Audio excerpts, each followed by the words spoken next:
This is Food of the Gods by Simon R. Green. We are what we eat. No, wait, that's not quite right. I wake up and I don't know where I am. Red room, dark shadows all around and a single bare red bulb swinging back and forth, coating the room with bloody light. I'm sitting on the floor with my back pressed against the wall. I can't seem to remember how I got here.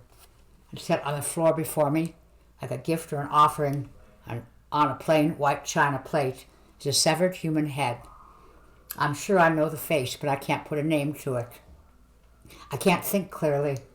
Something's wrong. Something has happened. Something important, but I can't think what. The severed head stares at me accusingly, so this is all my fault. I can't seem to look away from the head, but there isn't much else to look at. Bare walls, bare floorboards, a single closed door just to my left, and the blood-red light rising and falling as the bulb swings slowly back and forth. I don't want to be here. This is a bad place. How did I end up in a place like this?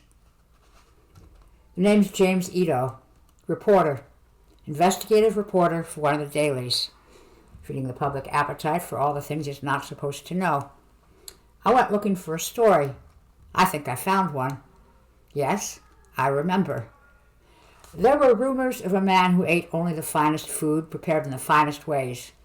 A man who wouldn't lower himself to eat the kind of things other people ate. The epicure. He lived in the shadows, avoiding all publicity. Everyone who mattered had heard of him, and it was said that if you could find him, if you could convince him you were worthy, it would make you the greatest meal of your life. Food to die for.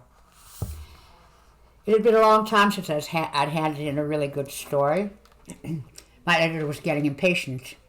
I needed something new, something now, something really tasty. So I went looking for the epicure. I went walking through the night side of the city, buying drinks with familiar faces in bars and clubs and members-only establishments, talking casually with people in the know, dropping a little folding money here and there. Finally found myself a native guide, Mr. Fetch. There's always someone like him in every scene. A facilitator, always happy to put like-minded souls together at entirely reasonable rates.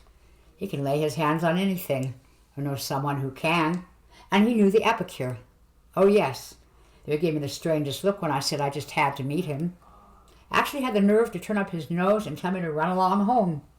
I didn't know what I was getting into. Money talks, in a loud and persuasive voice. Mr. Fetch put aside his scruples just for me. Why can't I move? I don't feel drugged or paralyzed. I just sit here with my hands folded neatly in my lap while the face on the severed head stares sadly back at me. I know that face. I'm sure I do.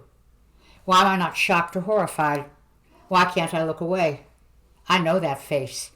The name's on the tip of my tongue. Mr. Fetch took me to a faded hole-in-the-wall restaurant in the shabbier end of the city. No one looked at us as we marched through the dining area.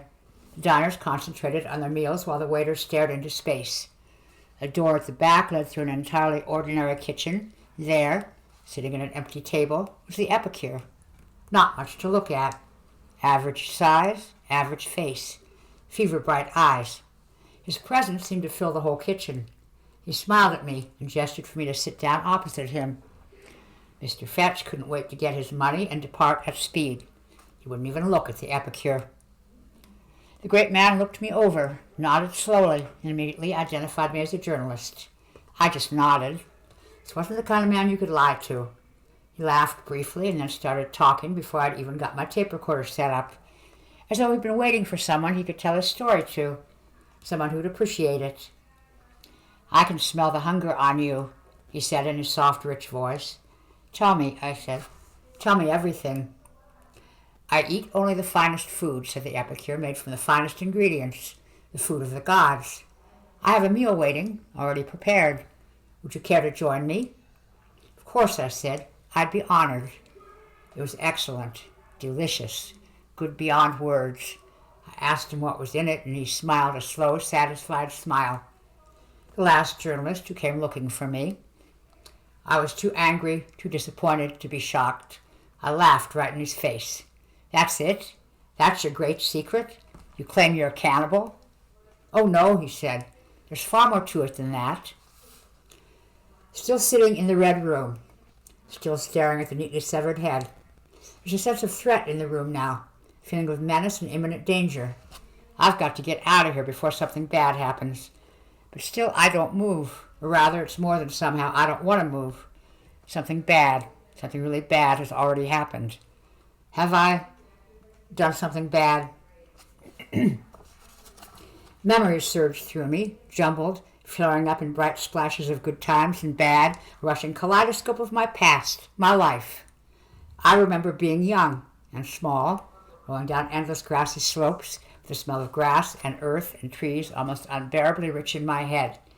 The sun was so bright, air so warm on my bare arms and legs, comforting as my mother's arms. I remember walking along a sandy beach with Emily's arms thrust possessively through mine, both of us smiling and laughing, telling each other things we'd never told anyone before. To be young and in love, happiness building and building inside me till I thought I'd explode through sheer joy. And then I remembered Emily walking away from me, her shoulders hunched against the cold night air, the pleas I was yelling after her. I tried to talk to her, but she wouldn't listen. Her reasons just excuses to justify a decision she'd already made. I remembered standing at my parents' grave after the car accident, feeling that cold, empty numbness that was worse than tears. And the worst memory of all, realizing long before my editor told me that I just wasn't good enough to be the kind of reporter I wanted to be. Memories, memories, good and bad and everything in between. Things I hadn't let myself think of in years, rushing by me, faster and faster, sharp and vivid, yet somehow strangely distant. The epicure continued eating as he lectured me on traditional cannibal beliefs, how certain ancient peoples believed that eating a brave man's heart will give you courage, or eating a big man's muscles would make you strong, how recent medical science had both proved and extended these beliefs. Take a planarian worm and teach it to run a maze, then chop up the worm and feed it to other planarian worms. They will run the maze perfectly, even though they've never seen it before. Meat is memory. Eat a man's mind, and you can gain access to all his most precious memories. For a while. He laughed then, as if the drug he'd put in my food finally... He laughed then, as the drug he'd put in my food finally took effect. I lost consciousness. I finally recognized the face on the severed head. Of course I know that face. It's mine, because I'm not who I think I am. I'm somebody else, remembering me. The epicure doesn't care about the meat, eats minds so he can savor the memories. All my most precious moments, all my triumphs and despairs, all the things that have made me who I am, reduced to a meal to satisfy another man's appetite. I want to cry about what I've lost, what has been taken from me, but they aren't my eyes. Already my memories are fading, my thoughts are fading, as he comes rising up inside me like a great shark in some bloody sea, eating up what's left of me so he can be himself again. There's a rich, happy, satisfied smile on my lips. You are who you eat, but not for long.